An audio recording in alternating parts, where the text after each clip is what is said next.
যখন কোন বান্দা সূরা ফাতিহার একটা করে আয়াত বলে আলহামদুলিল্লাহি রাব্বিল আলামিন, সঙ্গে সঙ্গে আল্লাহ জবাব দিয়ে বলেন হামিদানি আবদি, বান্দা তুই আমার প্রশংসা করলি।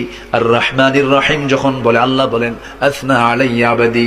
মালিক ইয়াউমিদ্দিন যখন বলে আল্লাহ বলেন মাজ্জাদানি আবদি। এরপরে যখন বলে ইয়াকা না'বুদু ওয়া ইয়াকা নাস্তাঈন পর্যন্ত যখন বলে আল্লাহ বলেন বান্দারে তুই আমার কাছে কি চাস, প্রাণ খুলে চা রে বান্দা। ইহদিনাস সিরাতাল মুস্তাকিম থেকে শুরু করে নিয়া ওয়ালাদ-দাল্লিন পর্যন্ত যখন বান্দা বলে তখন আল্লাহ বলেন বান্দা নামাজের মধ্যে এমন প্রেমের খেলা খেললি বান্দা, তুই যা চাইলি সব আমি আল্লাহ কবুল করলাম। ওই বান্দা যখন রুকুতে যায় আল্লাহ তখন অস্থির হন।